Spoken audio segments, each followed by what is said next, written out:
আমরা জল, স্থল, বাতাস এই চ্যাপ্টারটা প্রায় শেষের দিকে আলোচনা করছিলাম, তাই তো? আমরা বাড়িমণ্ডলটা আলোচনা করছিলাম। তো বাড়িমণ্ডলটা আলোচনা করতে গিয়ে আমরা আগের ক্লাসে প্যানজিয়া এবং প্যানথালাসা কি এই জিনিসটা জেনেছিলাম। তারপরে কিভাবে প্যানজিয়া আলাদা হয়ে গেল সেটাও আমরা বলেছিলাম, তাই তো? তো প্যানজিয়া আলাদা হয়ে গিয়ে 7টি মহাদেশ গঠিত হয় আর 5টি মহাসাগর গঠিত হয়। তো 7টি মহাদেশ সম্পর্কে আগের দিন আমরা জেনেছি। আজকে আমরা 5টি মহাসাগরের নামগুলো আমরা জানবো। তাদের মধ্যে মানে 5টি যে মহাসাগর রয়েছে তাদের মধ্যে সবথেকে বড় বৃহত্তম মহাসাগর হচ্ছে প্রশান্ত মহাসাগর। ঠিক আছে, আমি পরপর লিখছি, মানে সবথেকে বড় যেটা, তারপর যেটা সেভাবে নামগুলো লিখছি, তোমরা খাতায় লিখে নেবে। বৃহত্তম মহাসাগর হচ্ছে প্রশান্ত মহাসাগর, এটা হচ্ছে বৃহত্তম মহাসাগর। দ্বিতীয় বৃহত্তম মহাসাগর কোনটি বলতো? দ্বিতীয় বৃহত্তম মহাসাগর হচ্ছে আটলান্টিক মহাসাগর।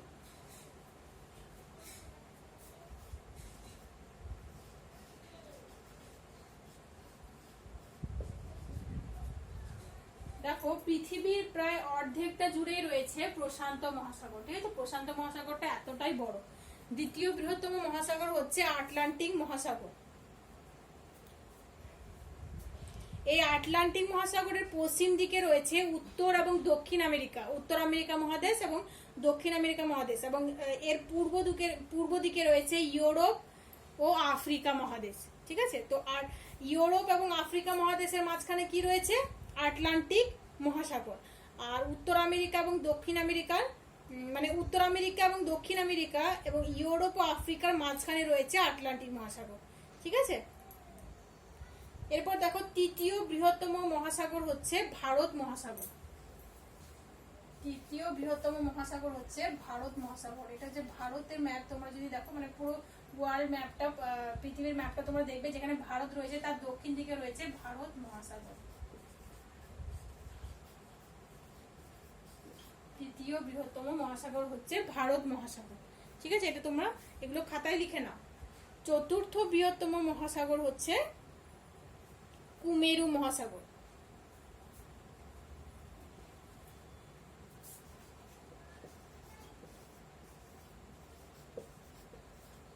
কুমেরু মহাসাগর।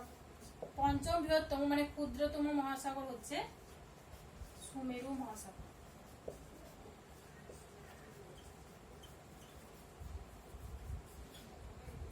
দেখো, পৃথিবীকে দুই ভাগে ভাগ করা হয়, উত্তর গোলার্ধ এবং দক্ষিণ গোলার্ধ। তো উত্তর গোলার্ধে স্থলভাগ এবং জলভাগ প্রায় সমান সমান। ঠিক আছে, আর দক্ষিণ গোলার্ধে স্থলভাগ খুবই সামান্য, জলভাগের পরিমাণ সব থেকে বেশি। ঠিক আছে, এটা তোমরা মনে রাখবে। তো পৃথিবীর মধ্যে জলভাগের পরিমাণ হচ্ছে 3 ভাগ আর স্থলভাগের পরিমাণ হচ্ছে 1 ভাগ। তো পৃথিবীর যে মহাসাগরের নাম আমি লিখেছি, প্রশান্ত মহাসাগর, আটলান্টিক মহাসাগর, ভারত মহাসাগর, কুমেরু মহাসাগর, সুমেরু মহাসাগর, এই মহাসাগরগুলো কোথাও না কোথাও যুক্ত, মানে এই মহাসাগরগুলো পরস্পরের সঙ্গে যুক্ত অবস্থায় রয়েছে। ঠিক আছে, তো যেহেতু যুক্ত অবস্থায় রয়েছে সেই জন্য এদের জলতলটা সমান, মানে একই জলতল। বুঝতে পেরেছি কি বলতে চাইছি? মহাসাগরগুলো সব একসঙ্গে যুক্ত আছে বলে এদের জলতলটা হচ্ছে সমান, মানে কোথাও বেশি জল, মানে কোনো সাগরে বেশি জল, কোনো সাগরে কম জল, বেশি উঁচু জল, কোনো সাগরে কম উঁচু জল, এরকম নয়। কিন্তু এদের উচ্চতা হচ্ছে, জলের উচ্চতার পরিমাণ হচ্ছে সমান।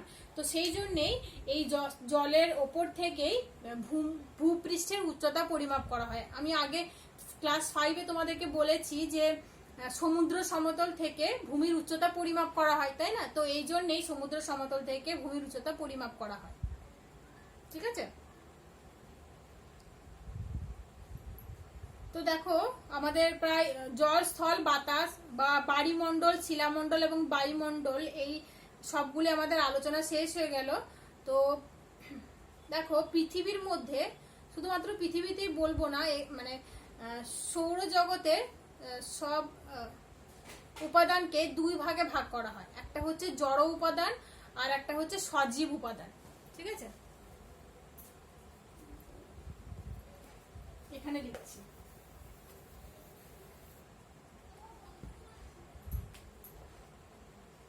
প্রকৃতিতে রয়েছে দুই উপাদান, জড় উপাদান একটা আর একটা হচ্ছে সজীব উপাদান।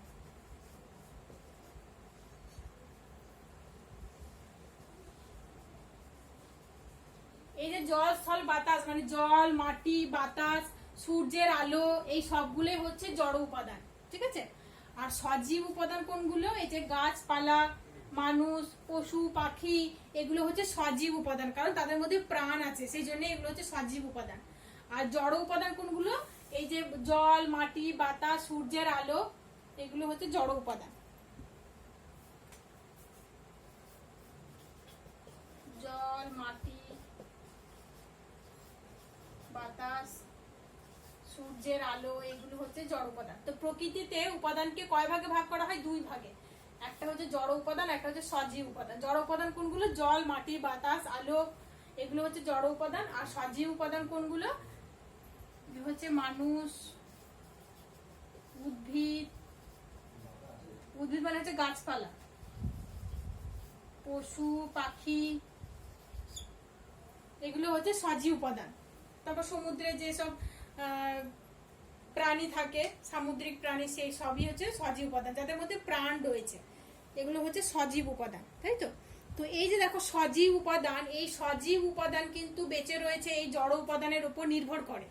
মানে এই প্রকৃতিতে এই জড় উপাদান রয়েছে বলেই কিন্তু সজীব উপাদান বেঁচে রয়েছে।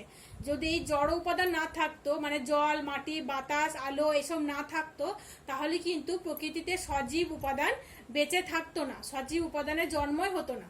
ঠিক আছে, তো প্রকৃতিতে জড় মানে সজীব উপাদানের বেঁচে থাকার জন্য জড় উপাদানের দরকার।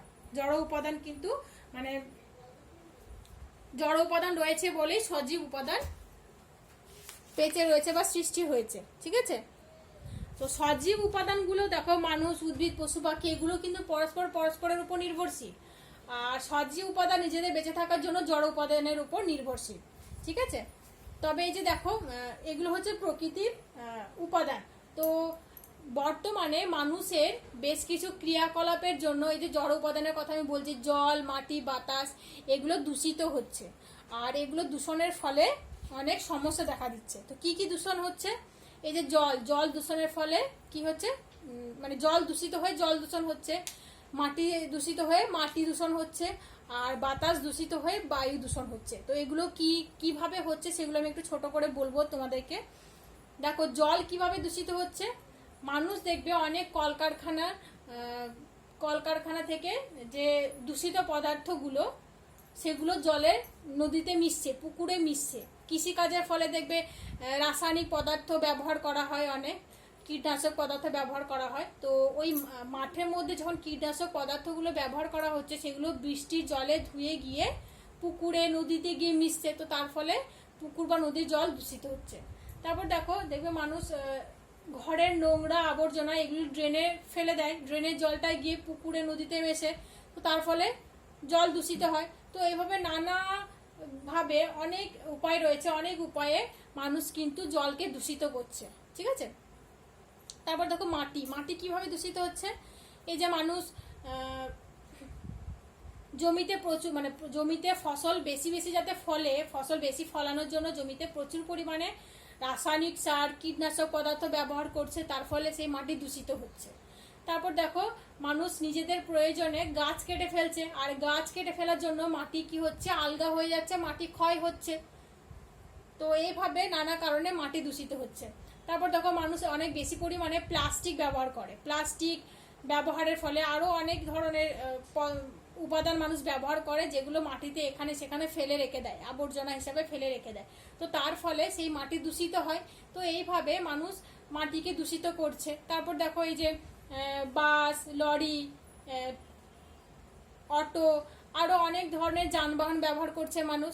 কলকারখানা থেকে ধোঁয়া বেরোচ্ছে, তারপর মানুষ প্রচুর পরিমাণে কয়লা পুড়িয়ে তাপবিদ্যুৎ উৎপাদন করছে, তো এর ফলে ধোঁয়া নির্গত হচ্ছে, তো এই সব ধোঁয়া বাতাসে মিশে বাতাসকে দূষিত করছে, তাই তো। তো এর ফলে মানে এই সব মানুষের নানা কর্মকাণ্ডের জন্য জল, মাটি, বাতাস এই সব কিছুই দূষিত হচ্ছে। আর এই দূষণের ফলে পরিবেশ দূষিত হচ্ছে, পরিবেশের ক্ষয়ক্ষতি হচ্ছে, তাই তো। তো দেখো বর্তমানে বায়ু দূষণের ফলে এত বেশি পরিমাণে গ্যাসীয় পদার্থের সৃষ্টি হচ্ছে, মানে দূষিত গ্যাসের সৃষ্টি হচ্ছে, যে carbon dioxide, carbon monoxide, nitrogen dioxide, এইসব দূষিত গ্যাসীয় পদার্থের সৃষ্টি হচ্ছে, ধোঁয়া ধুলো এসব হচ্ছে। আর এগুলো কি করছে, পৃথিবীর তাপটাকে বিকিরণ করে ফিরে যেতে দিচ্ছে না, তাপটাকে শোষণ করে রাখছে। তো তার ফলে কি হচ্ছে, পৃথিবীর তাপমাত্রা বেড়ে যাচ্ছে। আর পৃথিবীর এই তাপমাত্রা বেড়ে যাওয়াকে কি বলা হয়, বিশ্ব উষ্ণায়ন। আমাদের শরীরের তাপমাত্রা যখন বেড়ে যায় তখন কি হয়, আমাদের জ্বর হয়, তাই তো। জ্বর হলে কি হয়, আমাদের শরীর অসুস্থ হয়ে পড়ে, তা আমাদেরকে ওষুধ খেতে হয়, তারপরে আমরা সুস্থ হয়, তাই না, ডাক্তারের কাছে যেতে হয়। তো পৃথিবীতেও কি হচ্ছে, এই গ্যাসের পরিমাণ মানে carbon dioxide, nitrogen dioxide, sulphur dioxide, এইসব গ্যাসের পরিমাণ বেড়ে যাওয়ার জন্য পৃথিবীতে কি হচ্ছে, বিশ্ব উষ্ণায়ন হচ্ছে। গ্লোবাল ওয়ার্মিং বলা হয় যেটাকে, বিশ্ব উষ্ণায়ন। পৃথিবীরও জ্বর হচ্ছে, ঠিক আছে, পৃথিবী গরম হয়ে পড়ছে, উষ্ণ হয়ে পড়ছে, এটাকে বলা হচ্ছে বিশ্ব উষ্ণায়ন। আর এই বিশ্ব উষ্ণায়নের ফলে কি হচ্ছে, মেরু অঞ্চলে, পৃথিবীর 2 মেরু অঞ্চলে বরফ আর বরফ রয়েছে। আমি বলেছিলাম মানে বাড়িমণ্ডল পড়ানোর সময় বলেছিলাম যে পৃথিবীতে যে এত বেশি পরিমাণ জল রয়েছে, তার মধ্যে মিষ্টি জলের পরিমাণ হচ্ছে 2 ভাগ, তার 3 ভাগ, তার মধ্যে 2 ভাগ হচ্ছে হিমবাহের জল, তাই তো। হিমবাহের বরফ হিসাবে রয়েছে। তো হিমবাহের বিশ্ব উষ্ণায়নের ফলে হিমবাহের বরফটা গলতে শুরু করছে।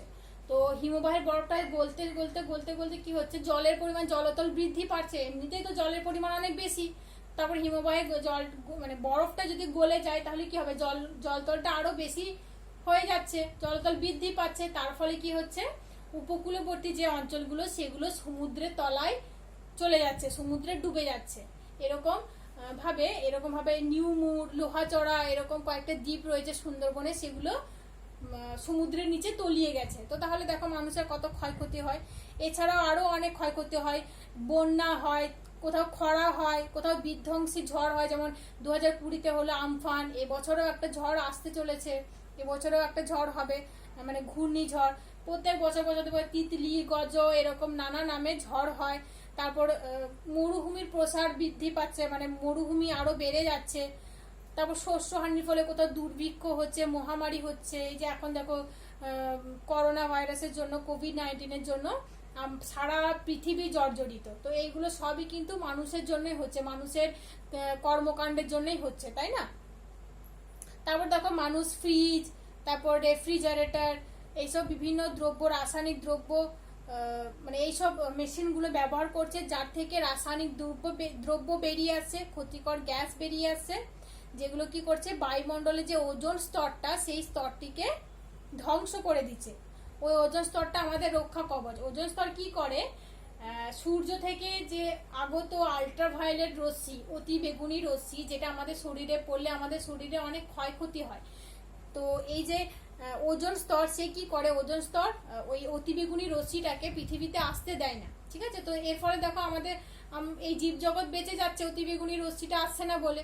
কিন্তু বর্তমানে কি হচ্ছে, মানুষের এই কর্মকাণ্ডের জন্য ওজোন স্তর ক্ষতিগ্রস্ত হচ্ছে, ওজোন স্তরে ক্ষয় হয়েছে, মানে গহ্বর হয়েছে, ওজোন গহ্বর সৃষ্টি হয়েছে। তো যার ফলে ওই গহ্বরের মধ্য দিয়ে আল্ট্রাভায়োলেট রশ্মিটা, মানে অতিবেগুনি রশ্মিটা পৃথিবী পৃষ্ঠে পৌঁছাচ্ছে।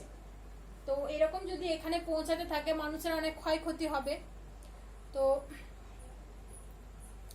মানুষের এই সব ক্রিয়াকর্মের জন্য ধীরে ধীরে পৃথিবীর জলবায়ু পাল্টে যাচ্ছে, এমন ভাবে পাল্টে যাচ্ছে যে যার ফলে বহু উদ্ভিদ এবং অনেক প্রাণী একেবারেই বিলুপ্ত হয়ে গেছে, আবার অনেক উদ্ভিদ প্রাণী বিলুপ্ত হওয়ার পথে। আবার বর্তমানে দেখবে অনেক প্রাণী সংখ্যা একদমই কমে গেছে, যেমন রয়্যাল বেঙ্গল টাইগারের সংখ্যা বর্তমানে একদমই কমে গেছে, ঠিক আছে। তো এই হচ্ছে পরিবেশের উপাদান, জড় উপাদান এবং সজীব উপাদান সম্পর্কে আমি বললাম। আর পরিবেশের উপাদানগুলি কিভাবে ক্ষতিগ্রস্ত হয়েছে বর্তমানে মানুষের বিভিন্ন কর্মকাণ্ডের জন্য, সেগুলো আমি বললাম। এই যে জল দূষিত হচ্ছে, মাটি দূষিত হচ্ছে, বাতাস দূষিত হচ্ছে, যার ফলে মানুষেরই কিন্তু ক্ষয়ক্ষতি হবে, মানে পরিবেশের অবনমন হচ্ছে, পরিবেশ দূষিত হচ্ছে এবং পরিবেশ দূষণের ফলে মানুষের অনেক ক্ষয়ক্ষতি হচ্ছে। মানুষ ছাড়াও উদ্ভিদ, প্রাণী জগৎ ক্ষতিগ্রস্ত হচ্ছে। ঠিক আছে, তো বিশ্ব উষ্ণায়ন কাকে বলে সেটা তোমরা করবে। পরিবেশের কয়টি উপাদান, জড় উপাদান এবং সজীব উপাদান, জড় উপাদান কোনগুলো, সজীব উপাদান কোনগুলো, সেগুলো করবে। আর মহাসাগরের সংখ্যা কয়টি, আর বৃহত্তম মহাসাগর কোনটি, তারপর দ্বিতীয় বৃহত্তম মহাসাগর কোনটি, পরপর আমি লিখে দিয়েছি, সেগুলো পড়বে ভালো করে। আর বিশ্ব উষ্ণায়নের ফলে কি হচ্ছে সেটা লিখবে। বিশ্ব উষ্ণায়নের ফলে কি হচ্ছে, মেরু দেশের মানে উত্তর মেরু এবং দক্ষিণ মেরুর বরফ গলে যাচ্ছে, যার ফলে সমুদ্র জলের উচ্চতা বৃদ্ধি পাচ্ছে। ঠিক আছে, আর কি হচ্ছে, বিশ্ব উষ্ণায়নের ফলে প্রবল বন্যা দেখা দিচ্ছে, কোথাও খরা দেখা দিচ্ছে, কোথাও বিধ্বংসী ঝড় হচ্ছে, কোথাও মরুভূমির প্রসার হচ্ছে। ঠিক আছে, কোথাও দুর্ভিক্ষ হচ্ছে, মহামারী পর্যন্ত হচ্ছে, এগুলো করবে।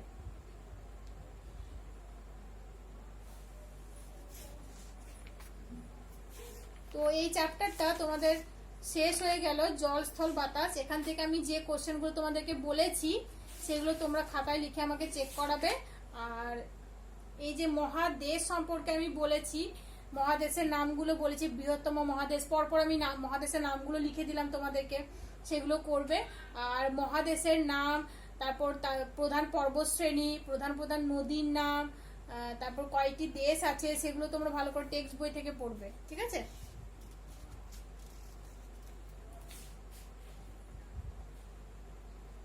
আর একটা কোশ্চেন তোমরা করবে যে জীবমণ্ডল বা বায়োস্ফিয়ার কাকে বলে। তো আমি তোমাদেরকে বলে দিচ্ছি, তোমরা শোনো ভালো করে। দেখো, জল, স্থল এবং বাতাসে 35,000 প্রজাতির উদ্ভিদ রয়েছে, 15 লক্ষ প্রজাতির প্রাণী রয়েছে। তো এই যে 35,000 প্রজাতির উদ্ভিদ এবং 15 লক্ষ প্রজাতির প্রাণী, এই উদ্ভিদ এবং প্রাণীকে নিয়েই তৈরি হয়েছে জীবমণ্ডল বা বায়োস্ফিয়ার। ঠিক আছে, তো এটাই করবে।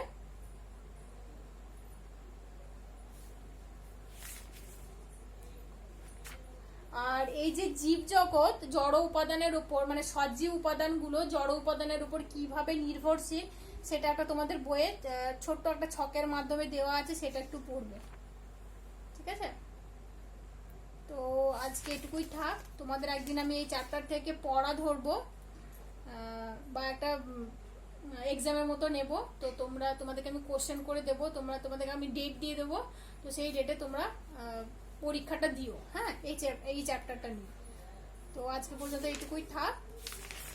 নেক্সট ক্লাসে আমরা ইনশাল্লাহ অন্য চ্যাপ্টার আলোচনা করব। তার আগে আমি তোমাদের এই চ্যাপ্টারটা নিয়ে একটা পরীক্ষা নেব। ঠিক আছে, আসসালামু আলাইকুম।